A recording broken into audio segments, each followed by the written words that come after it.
El abrigo de Tweed irlandés. Un relato perteneciente al libro Lady Molly en Scotland Yard, de la baronesa Orchie. Pero antes de comenzar os recuerdo que mi primer poemario, por cada centímetro de piel que me sobra, está ya a la venta. Enlaces de compra en la cajita de descripción. Ahora sí, comenzamos. Todo comenzó con el asesinato del señor Andrew Cartwright, en Palermo. Lo habían encontrado muerto en el jardín de su villa, a las afueras de la ciudad, con un astilete entre los omoplatos y un trozo de tweed irlandés áspero, obviamente arrancado del abrigo de su agresor, fuertemente agarrado en su mano. Todo lo que se sabía del señor Cartwright por aquí era que venía de Yorkshire y que era propietario de unas marmolerías en Sicilia. Un hombre que empleaba a muchísimos trabajadores y que, a diferencia de la mayoría de los empleadores de allí, sentía un profundo horror por las numerosas sociedades secretas y clubes socialistas que abundan en esa parte del mundo. No quería convertirse en esclavo de la creciente tiranía de la mafia y sus asociaciones afines, y por lo tanto impuso una norma estricta. Ningún trabajador empleado por él, desde el más destacado hasta el más humilde, debía pertenecer a ninguna sociedad, club o sindicato de ningún tipo. Al principio, se creyó que el robo había sido el único objeto del crimen, pues faltaban el reloj de oro del señor Cartwright, marcado con sus iniciales A.C., y su cadena. Pero la policía siciliana pronto se inclinó a creer que se trataba meramente de una tapadera, y que el rencor personal y la venganza estaban en el fondo de ese vil ultraje. Recuerden, una pista seguía en poder de las autoridades: el trozo de tweed irlandés tosco hallado en la mano del hombre asesinado. En 24 horas, una docena de testigos estaban dispuestos a jurar que ese fragmento de tela formaba parte de un abrigo que usaba habitualmente el capataz inglés del señor Cartwright, el señor Cecil Shuttleworth.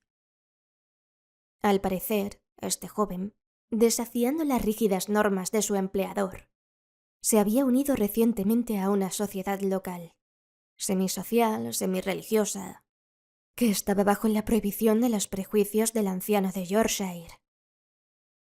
Al parecer, hubo varias disputas acaloradas entre el señor Cartwright y el joven Shuttleworth, que culminaron en una escena tempestuosa, presenciada por los sirvientes del primero en su villa. Y aunque estas personas no entendieron las palabras que intercambiaron los dos ingleses, era bastante evidente que equivalían a un ultimátum por un lado y a un desafío por el otro. El despido del capataz se produjo inmediatamente, y esa misma noche el señor Cartwright fue encontrado asesinado en su jardín. Tengan en cuenta que, según las ideas inglesas, las investigaciones preliminares de ese misterioso crimen se llevaron a cabo de una manera que consideraríamos injusta para el acusado. Desde el principio, pareció como si la policía siciliana hubiera decidido deliberadamente que Shuttleworth era culpable. Por ejemplo, aunque mucha gente estaba dispuesta a jurar que el joven capataz inglés solía llevar un abrigo, de lo cual el trozo encontrado en la mano del asesinado era sin duda un fragmento roto, el abrigo en sí no se encontró entre sus pertenencias, ni tampoco el reloj ni la cadena de su difunto amo. Sin embargo, el joven fue arrestado pocas horas después del asesinato y, después de las formalidades de la instrucción preliminar, fue enviado debidamente a enfrentar su juicio por el cargo capital. Fue por esta época cuando rompí mi vínculo oficial con Scotland Yard. Lady Molly me contrató como su secretaria privada, y un día estaba trabajando con ella en el estudio de nuestro acogedor pisito en Maida Vale, cuando nuestro elegante sirviente entró con una tarjeta y una carta en una bandeja. Lady Molly miró la tarjeta y me la entregó. Tenía el nombre escrito: Señor Jeremiah Shuttleworth. La carta era del jefe. No hay mucho, no hay mucho, comentó, mirando rápidamente su contenido. El jefe solo dice: este es el padre del hombre acusado del asesinato de Palermo. Obstinado como una mula, pero tiene mi permiso para hacer lo que quiera. Emily, haz pasar al caballero, añadió. Al instante siguiente, un hombre bajo y corpulento entró en nuestro pequeño estudio. Tenía el pelo rubio rojizo y la piel pecosa. Había una gran determinación en su rostro cuadrado y una gran obstinación en su mandíbula ancha y algo prominente. En respuesta a la invitación de Lady Molly, se sentó y comenzó con extraordinaria brusquedad. «Supongo que ya sabe por qué he venido, señorita?», sugirió. «Bueno», respondió ella levantando su propia tarjeta. «Puedo adivinarlo». «Mi hijo, señorita, quiero decir, señora», dijo con voz ronca. «Es inocente, lo juro por los vivos». Se contuvo, visiblemente avergonzado por este arrebato. Luego reanudó su discurso con más calma. «Por supuesto está el asunto del abrigo. Y ese abrigo pertenecía a mi hijo, pero...»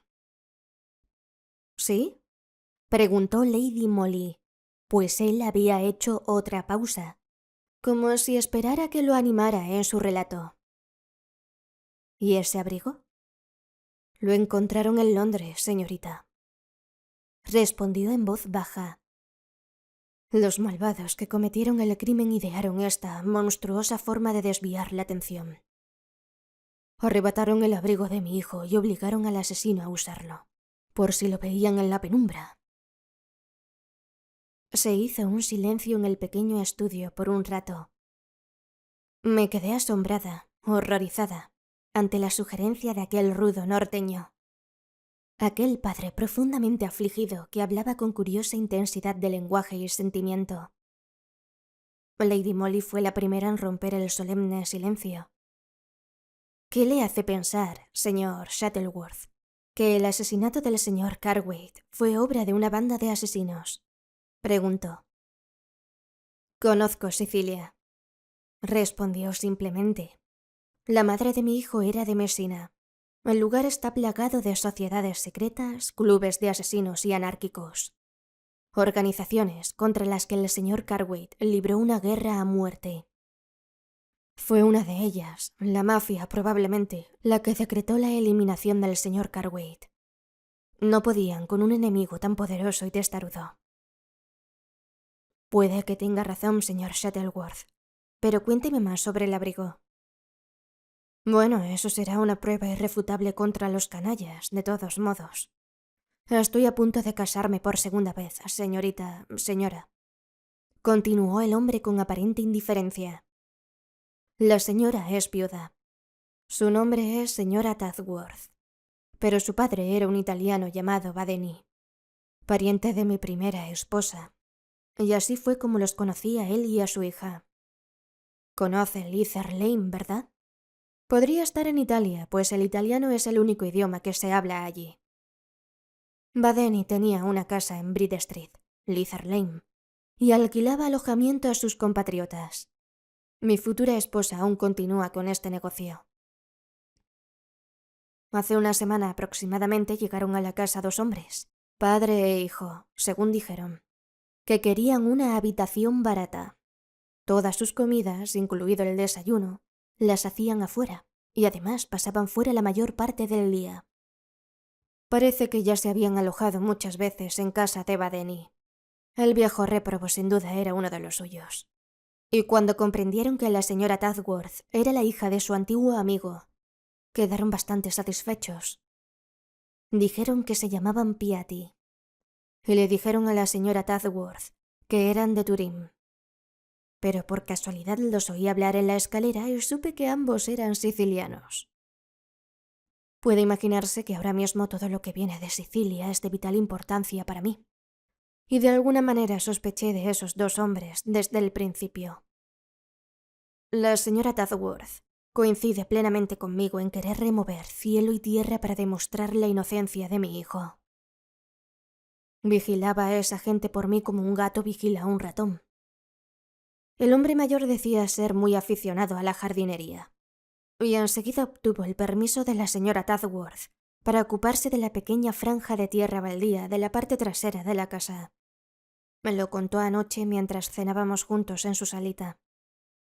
De alguna manera me pareció tener una inspiración. Los Piatti habían salido juntos, como de costumbre, a cenar.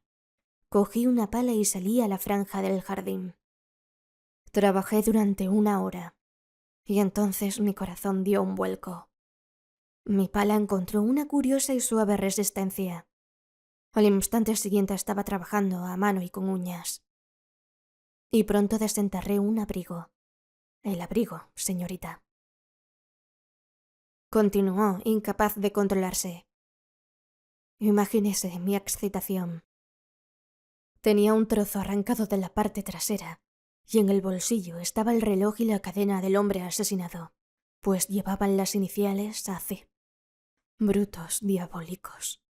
Lo sabía, lo sabía. Y ahora puedo demostrar la inocencia de mi hijo. De nuevo hubo una pausa. Estaba demasiado absorto en la palpitante narración como para intentar articular palabra. Y sabía que Lady Molly esperaba plácidamente a que el hombre se recuperara un poco de su arrebato vehemente. «Claro que ya puedes demostrar la inocencia de tu hijo», dijo, sonriéndole alentadoramente a su rostro enrojecido. «¿Pero qué has hecho con el abrigo?» «Lo dejé enterrado donde lo encontré», respondió con más calma. «No deben sospechar que lo sigo». Ella asintió con aprobación. Sin duda, entonces, mi jefe le ha dicho que lo mejor ahora es poner todo el asunto en manos de la policía inglesa. Nuestro personal de Scotland Yard se comunicará inmediatamente con las autoridades sicilianas. Y mientras tanto podremos mantener bajo vigilancia a los 2 hombres de Leather Lane. Sí, me contó todo eso, dijo el señor Shuttleworth en voz baja. ¿Y bien? Y yo le dije que su comunicación con las autoridades policiales sicilianas resultaría en que el juicio de mi hijo se concluyera sumariamente, en que lo enviarán a la horca, mientras que toda prueba de su inocencia sería destruida o, en todo caso, retenida hasta demasiado tarde.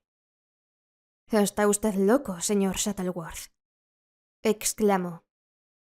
«Quizás sí», replicó en voz baja. «Verá, usted no conoce Sicilia. Yo sí. Desconoce sus numerosos clubes y bandas de asesinos, a cuyo lado los llamados nihilistas rusos son unos simples niños torpes.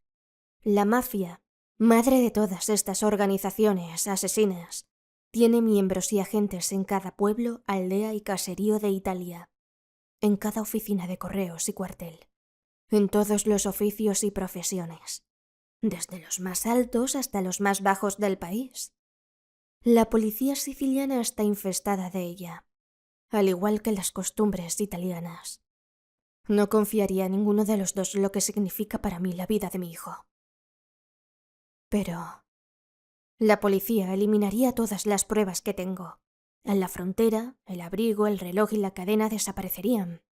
De eso estoy tan convencida como de que estoy vivo. Lady Molly no hizo ningún comentario. Estaba meditando. Nadie podía negar que había algo de cierto en lo que decía el hombre. Los pocos detalles que habíamos podido recoger aquí sobre las apresuradas investigaciones, el sometimiento a juicio del acusado y la apresurada desestimación de todas las pruebas a su favor demostraban que, en cualquier caso, la ansiedad del padre estaba bien fundada. «¿Pero entonces qué se propone hacer?», preguntó Lady Molly al cabo de un rato. «¿Quiere llevarle las pruebas al abogado de su hijo? ¿De verdad?» «No, eso no serviría de nada», respondió simplemente. «Soy conocido en Sicilia. Deberían vigilarme, probablemente también asesinarme. Y mi muerte no beneficiaría a mi hijo». «Pero entonces, ¿qué?» «El tío de mi hijo es el jefe de policía de Cividale, en la frontera austro-italiana. Sé que puedo contar con su devoción. La señora Tadworth cuyo interés por mi hijo es casi igual al mío, y cuya conexión conmigo es imposible de conocer allá afuera, le llevará las pruebas de la inocencia de mi hijo. Él sabrá qué hacer y cómo contactar con el abogado de mi hijo de forma segura, algo que nadie más podría garantizar. Bueno, dijo Lady Molly. Siendo así, ¿qué desea que hagamos al respecto? Necesito la ayuda de una dama, señora, respondió. Alguien capaz, dispuesta, fuerte y, a ser posible, entusiasta, para acompañar a la señora Tadworth, quizá como doncella, solo para evitar las miradas de sospecha que suelen lanzarle a una dama que viaja sola. También entra en juego la cuestión de los idiomas extranjeros. El caballero que vi en Scotland Yard me dijo que, si quería ir, le daría 15 días de permiso. Sí, iré, respondió simplemente Lady Molly. Nos sentamos en el estudio un largo rato después de eso. La señora Shuttleworth, Lady Molly y yo, discutiendo los planes del emocionante viaje, porque yo también, como veréis, estaba destinada a desempeñar mi pequeño papel en este drama que tenía la vida o la muerte de un hombre inocente como desenlace. No creo que sea necesario aburrirlos con el relato de nuestra conversación. Lo único que creo que les interesará es el plan de campaña que finalmente decidimos. No parecía haber duda de que el señor Shuttleworth había logrado hasta el momento no despertar las sospechas de los Piatti. Por lo tanto, esa noche, cuando ya estuvieron a salvo, el señor Shuttleworth desenterraría de nuevo el abrigo, el reloj y la cadena. Y luego enterraría un abrigo similar en color y textura en ese mismo agujero en el suelo. Esto quizás serviría para tener desprevenidos a los malhechores, si por casualidad alguno de ellos volviera a estar ocupado en el jardín. Después de eso, la señora Tadworth escondería las pruebas de la inocencia del joven Shuttleworth y se reuniría con Lady Molly en nuestro apartamento de Maida Vale, donde pasaría la noche preparatoria para que las dos damas salieran de Londres hacia el extranjero a la mañana siguiente en el tren de las 9 de la mañana desde Charing Cross, en ruta a Viena, Budapest y finalmente Cividale. Pero nuestro plan era aún más amplio y en ello radicaba mi pequeña participación, de la que os hablaré ahora. Esa misma tarde, a las 9:30, la señora Tadworth llegó al apartamento con el abrigo, el reloj y la cadena, que iban a ser puestos en manos del coronel Grassi, el jefe de policía de Cividale. Observé atentamente a la dama, de eso no hay duda. Tenía una cara bastante bonita, y ella misma no tendría mucho más de 27 o 28 años, pero su apariencia y modales me sugirieron debilidad de carácter, más que esa devoción en la que el pobre señor Shuttleworth confiaba tan implícitamente. Supongo que fue por eso que me sentí inexplicablemente desanimada y ansiosa al despedirme de mi querida dama. Un sentimiento que ella obviamente no compartía. Entonces comencé a representar el papel que me había asignado. Me vestí con la ropa de la señora Tadworth. Éramos más o menos de la misma altura. Me puse su sombrero y su velo ceñido, y me dirigí a Leather Lane. Para poder mantener el engaño durante todas las horas que pudiera, debía fingir ser la señora Tadworth en su propia casa. Como supongo que ya habrán adivinado, esa señora no era de una familia adinerada, y la casa, ubicada en una callejuela de Leather Lane, no contaba con sirvientes. De hecho, la señora Tadworth hacía todas las tareas domésticas ella misma, con la ayuda de una asistenta durante un par de horas por las mañanas. A esa criada, según el plan de Lady Molly, se le había pagado el salario de una semana en lugar del preaviso. Yo, como señora Tadworth, tendría que estar al día siguiente en mi habitación resfriada. Y Emily, nuestra criada, una chica lista que haría lo que fuera por Lady Molly o por mí, representaría a una nueva criada. Tan pronto como ocurriera algo que despertara mis sospechas de que nuestro secreto había sido descubierto, debía telegrafiar a Lady Molly a los distintos puntos que ella me indicara. Así, provista de un papel importante y completo. Me instalé debidamente en Bride Street, Leather Lane. Emily, a quien le habían contado justo lo suficiente de la historia, y nada más, para entusiasmarla, emocionarla y satisfacerla, se sumergió en el espíritu de su papel con tanto entusiasmo como yo. Esa primera noche transcurrió sin incidentes. Los Piatti llegaron a casa poco después de las 11 y subieron directamente a su habitación. Emily, con el aspecto de una criada desaliñada, tanto como su esbelta figura le permitía, estaba en el recibidor a la mañana siguiente cuando los dos hombres salieron a desayunar. Después me contó que el más joven la miró fijamente y le preguntó por qué se había ido la otra criada. Emily respondió con la debida vaguedad, tras lo cual los sicilianos callaron y salieron juntos. Fue un día largo y agotador que pasé encerrada en la pequeña y sofocante sala de estar, observando sin cesar el pequeño trozo de tierra al fondo, devorada por la ansiedad, siguiendo mentalmente a los viajeros en su camino a través de Europa. Hacia el mediodía, uno de los Piattis llegó a casa y salió al jardín. Evidentemente, el cambio de sirvientes había despertado sus sospechas, pues lo vi tanteando la tierra con su pala y mirando de vez en cuando hacia la ventana del salón, donde logré mostrarle la figura de una pseudo señora Tadworth, moviéndose por la habitación. El señor Shuttleworth y yo estábamos cenando en esa misma sala trasera, alrededor de las 9 de esa noche memorable, cuando de repente oímos que la puerta principal se abría con llave y luego se cerraba de nuevo con mucho cuidado. Uno de los dos hombres había regresado a una hora inusual para sus costumbres, por lo demás tan regulares. La forma en que se había abierto y cerrado la puerta sugería un deseo de secreto y silencio. Instintivamente, cerré el gas del salón y, con un gesto rápido, señalé la habitación, cuya puerta estaba abierta, y le susurré apresuradamente al señor Shuttleworth. «Háblale». Afortunadamente, el gran objetivo que tenía en mente había hecho que sus percepciones fueran muy agudas.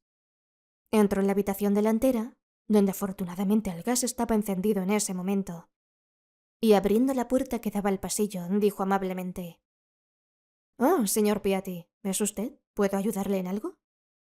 «Ah, sí», respondió el siciliano, cuya voz, aunque ronca e inestable, alcancé a oír.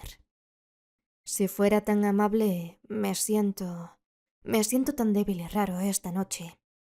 La bebida caliente, creo. ¿Sería tan amable de traerme un poco de amoníaco, sal volátil, como lo llaman, creo, de la botica?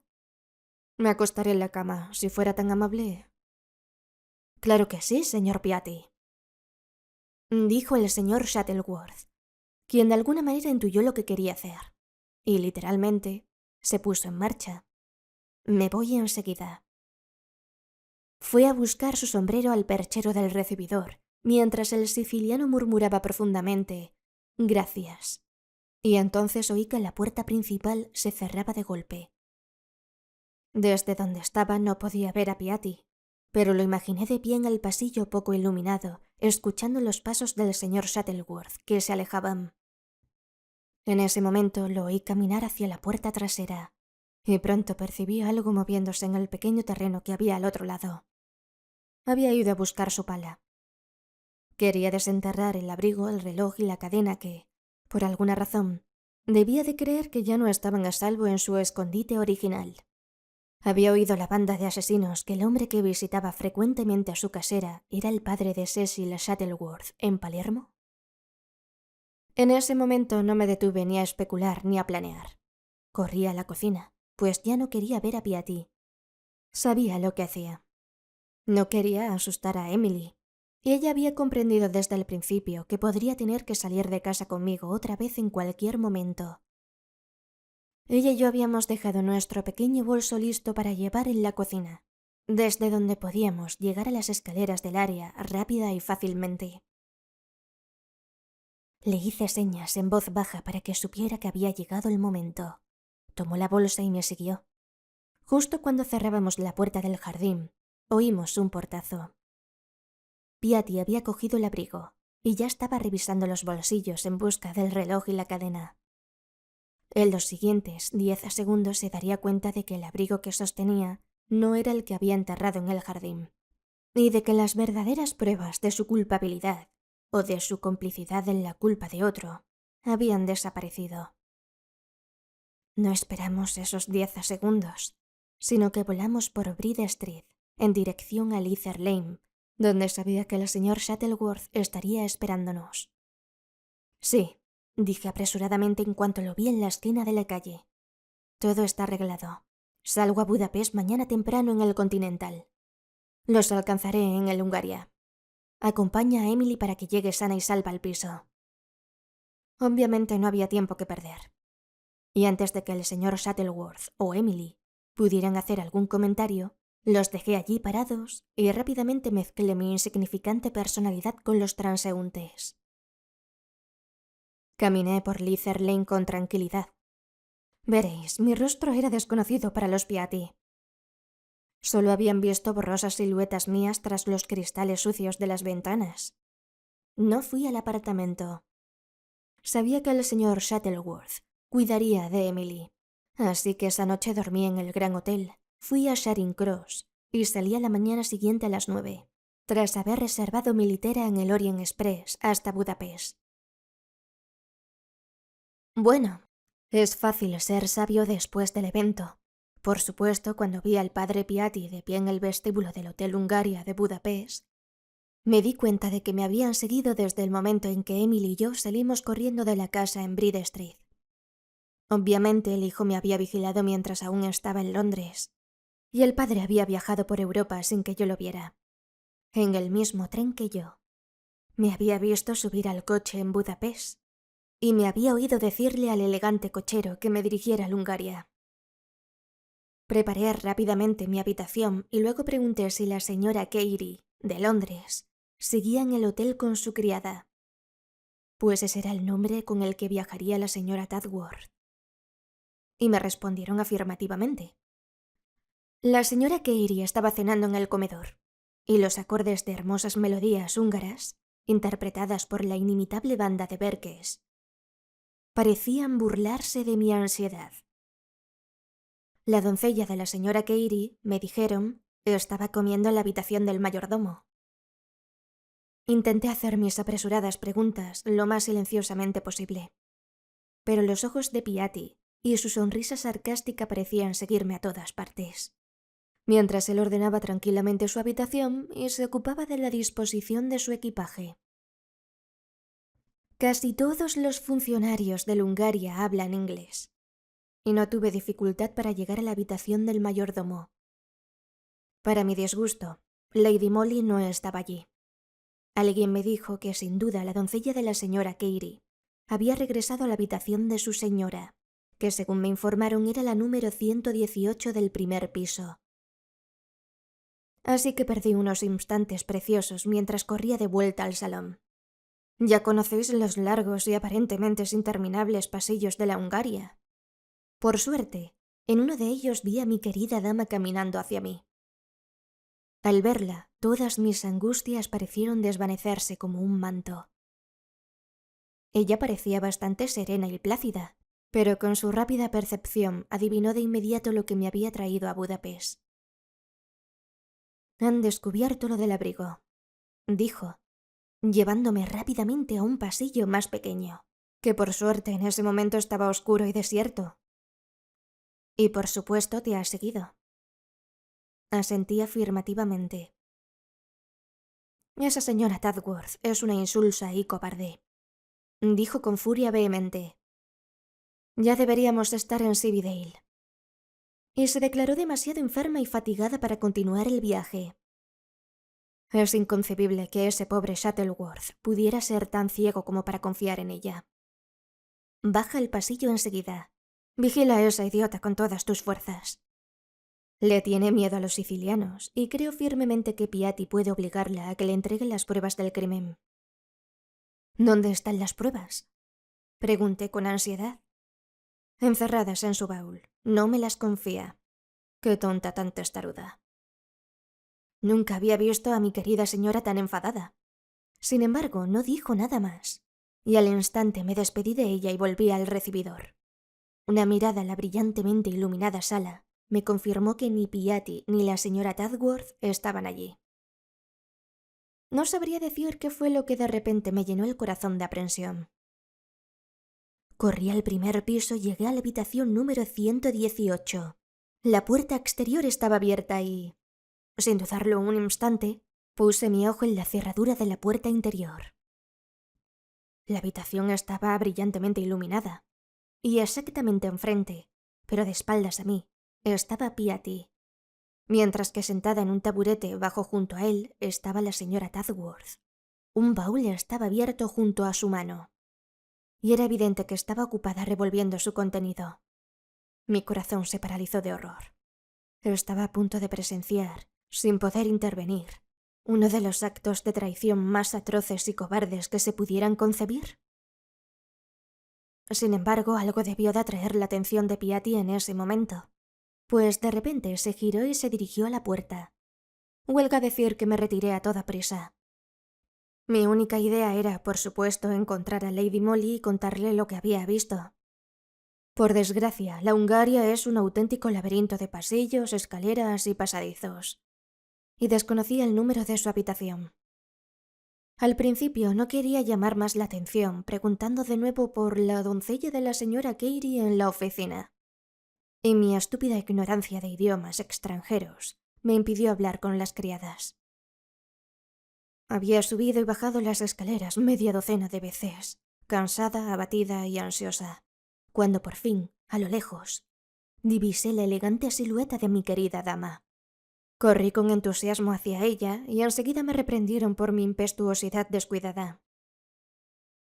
La señora Tadworth está realmente asustada, añadió Lady Molly en respuesta a mi mirada de dolorosa incertidumbre. Pero hasta ahora he conseguido engañar a Piatti abriendo mi baúl delante de él en lugar del suyo, y diciéndole que las pruebas no estaban bajo su custodia. Pero es demasiado estúpida para seguir con ese engaño y, por supuesto, él no permitirá que lo posterguen una segunda vez. Debemos partir hacia Cividale cuanto antes. Por desgracia, el primer tren no sale hasta las 9:15 de la mañana. El peligro para ese desafortunado joven de Palermo, provocado por la cobarde idiotez de esta mujer y la confianza equivocada del padre, es ya incalculable. Por supuesto, era inútil que temiera por la seguridad de mi querida señora. Reprimí mi ansiedad lo mejor que pude y, llena de malos presentimientos, le deseé enseguida buenas noches. No hace falta decir que apenas dormí, y a las 8 de la mañana siguiente estaba completamente vestida y fuera de mi habitación. El primer vistazo al pasillo que daba al número 118 confirmó de inmediato mis peores temores. A esa hora tan temprana reinaba un bullicio inusual. Los funcionarios iban y venían, las criadas charlaban, y al instante siguiente, para mi horror, vi a 2 gendarmes, con un oficial, escoltados por el gerente del hotel a las habitaciones de la señora Tadworth y Lady Molly. Oh, cómo maldije entonces nuestra ignorancia británica de lenguas extranjeras. Los funcionarios estaban demasiado ocupados para preocuparse por mí, y las criadas solo sabían la parte del inglés que se refiere a baños y agua caliente. Finalmente, para mi gran alivio, encontré un portero dispuesto a informarme en mi propio idioma sobre los acontecimientos que habían perturbado la serena tranquilidad del Hotel Hungaria.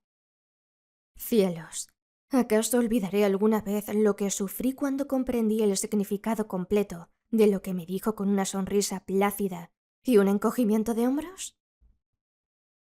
El asunto es de lo más misterioso, explicó. No se trata de un robo. Oh, no, no. Pues es la señora Carey quien se ha ido, ha desaparecido. Y es la doncella de la señora Carey quien fue encontrada aturdida, amordazada e inconsciente, atada a uno de los postes de la cama de la habitación número 118.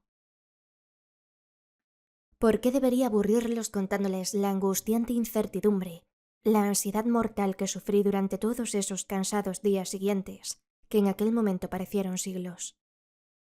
Mi querida señora, la mujer por la que habría pasado por el fuego y el agua con una sonrisa alegre, había sido brutalmente atacada, casi asesinada.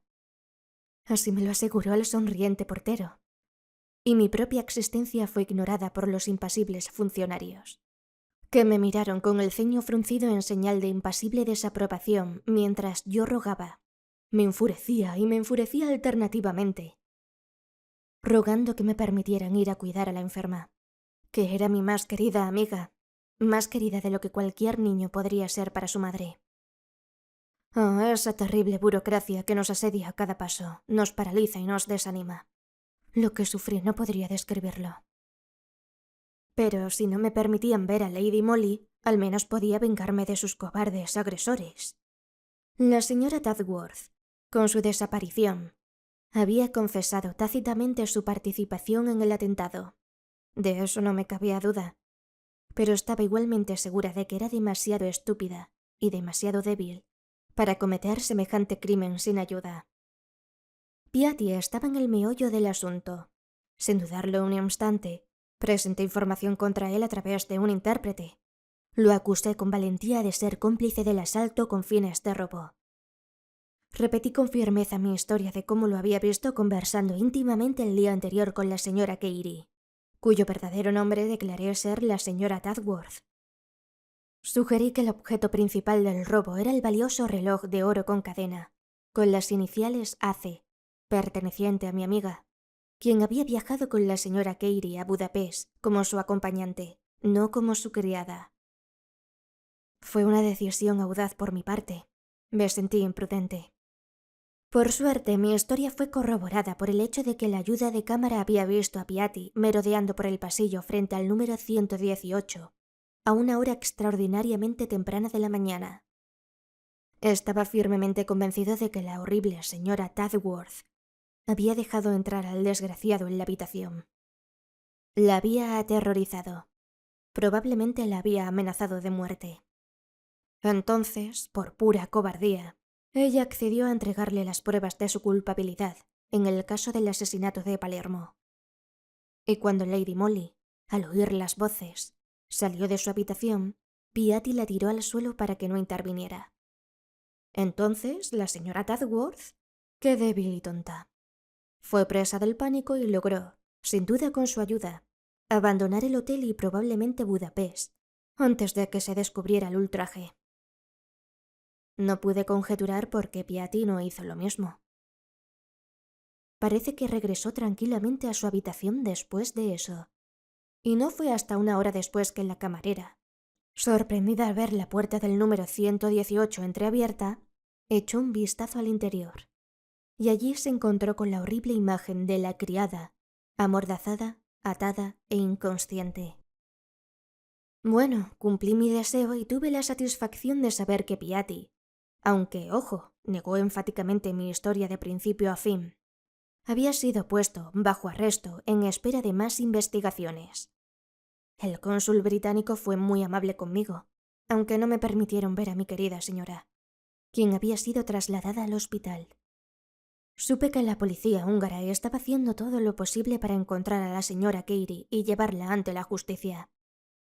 Su desaparición habló muy mal de ella y, tras 3 días de una ansiedad tan intensa que no deseo volver a experimentar jamás, recibí un mensaje del consulado informándome de que la señora Carey había sido detenida en Alsorev, en la frontera austrohúngara, y que en ese mismo momento se dirigía a Budapest escoltada. Podéis imaginaros cómo temblé de ansiedad y de rabia cuando, a la mañana siguiente de esa buena noticia, me dijeron que la señora Carey estaba detenida en la gendarmería y había pedido ver a la señorita Mary Granard de Londres, que en ese momento residía en el Hotel Hungaria.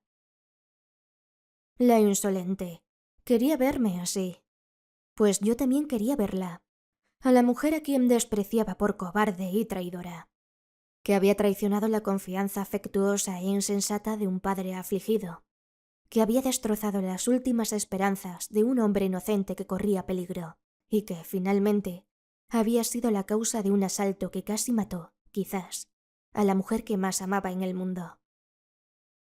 Me sentí la personificación del odio y el desprecio. Aborrecí a aquella mujer y me dirigí enseguida a la gendarmería, escoltada por uno de los empleados del consulado, simplemente con el deseo de decirle a una mujer innoble exactamente lo que pensaba de ella. Tuve que esperar 2 o 3 minutos en la habitación vacía y parecida a un cuartel de la gendarmería. Entonces se abrió la puerta. Se oyó un roce de seda, seguido por el sonido de pasos mesurados de soldados. Y al momento siguiente, Lady Molly, serena y plácida, y, como de costumbre, exquisitamente vestida, apareció sonriendo ante mí. «Tú me has metido en esta situación, Mary», dijo con su alegre risa. «¿Tendrás que sacarme de ella otra vez?» «Pero no lo entiendo», fue lo único que pude decir. «Es muy sencillo y te explicaré todo con detalle cuando estemos de camino a Maida Vale», dijo. «Por el momento, usted y la señora Tadworth tendrán que declarar juradamente que no agredí a mi criada ni le robé el reloj ni la cadena. El cónsul británico les ayudará. Y es solo cuestión de días. Y mientras tanto les diré que la vida en la prisión de Budapest es bastante interesante y no tan incómoda como uno se imagina». Por supuesto, en el momento en que habló, tuve una intuición de lo que realmente había ocurrido. Y puedo asegurarle que me sentí profundamente avergonzada de haber dudado alguna vez de la inteligencia de Lady Molly para llevar a cabo con éxito un asunto tan importante y tan vital como el enjuiciamiento de un hombre inocente. La señora Tadworth era pusilánime y estúpida. En Budapest se detuvo, pues se sentía realmente desquiciada y enferma después del viaje apresurado, el cambio de aires y comida y demás. Sin embargo, Lady Molly no tuvo dificultad en convencerla de que, durante la obligada estancia de 24 horas en la Hungaria, sus papeles debían invertirse. Lady Molly sería la señora Carey, procedente de Inglaterra, mientras que la señora Tadworth sería la criada. Mi querida señora, sin pensar entonces que mi conocimiento de este hecho pudiera tener alguna importancia para sus propios planes, no me lo mencionó durante la breve entrevista que tuve con ella. Entonces, cuando Piatti llegó al lugar, la señora Tadworth entró en pánico. Por suerte, tuvo el buen juicio, o la cobardía, de confiarle en ese momento el abrigo, el reloj y la cadena a Lady Molly. Y cuando Piatti la siguió a su habitación, pudo demostrarle que las pruebas no estaban en su poder. Esta fue la escena que presencié a través del ojo de la cerradura. Pero, por supuesto, el siciliano volvería a la carga. E igualmente, por supuesto, la señora Tadworth sacrificaría a los Shuttleworth, padre e hijo, para salvar su propio pellejo. Lady Molly lo sabía. Fuerte, activa y decidida, tuvo un breve forcejeo cuerpo a cuerpo con la señora Tadworth esa noche. Y finalmente logró atarla, medio inconsciente, a la cabecera de la cama, asegurándose así de que durante al menos 24 horas esta pequeña insulsa sería incapaz de actuar por sí misma ni de traicionar los planes de mi querida e intrépida dama. Cuando a la mañana siguiente Piatti abrió la puerta del número 118, que había quedado cerrada a propósito, se encontró con la imagen de la señora Tadworth, inmovilizada y medio muerta de miedo, mientras que las valiosas pruebas de su propia culpabilidad y de la inocencia del joven Shuttleworth habían desaparecido por completo. Pues recuerden que ni él ni su grupo conocían el rostro de Lady Molly, y que ella había tomado el primer tren a Cividale, incluso cuando Piatti aún creía tener en la palma de la mano a esa tonta señora Tadworth. Puedo decirles que llegó sana y salva a la frontera, y fue lo suficientemente astuta como para buscar al coronel Grassy y, con las debidas explicaciones, entregarle las pruebas de la inocencia del joven Shuttleworth. Mi intervención la ayudó. En el hotel se suponía que ella era la señora y la señora Tadworth la criada. Y a todos les dijeron que la criada de la señora Carey había sido agredida y trasladada al hospital. Pero denuncié a Piatti en ese mismo instante, creyendo que había atacado a mi querida señora. Y conseguí que lo encerraran tan rápido que no tuvo tiempo de comunicarse con sus colegas. Gracias a las gestiones del coronel Grassy, el joven Shuttleworth fue absuelto del cargo de asesinato. Pero debo decirles que ni Piatti ni su hijo, ni ninguno de esa pandilla, fueron arrestados por el crimen. las pruebas de su culpabilidad, el abrigo de tweed irlandés y el reloj y la cadena del hombre asesinado fueron ocultadas misteriosamente después de que el abogado del joven Shuttleworth obtuviera el veredicto de no culpable. Así es la policía siciliana. El señor Shuttleworth, padre, evidentemente sabía de lo que hablaba. Por supuesto, no tuvimos ninguna dificultad para conseguir la liberación de Lady Molly. El cónsul británico se encargó de ello. Pero en Budapest aún consideran un misterio la agresión a la señora Carey en el Hotel Hungaria, pues ella exoneró completamente a Lady Molly, pero se negó a acusar a Piatti. Le tenía miedo, por supuesto, así que tuvieron que liberarlo. Me pregunto dónde estará ahora el viejo malvado. Fin.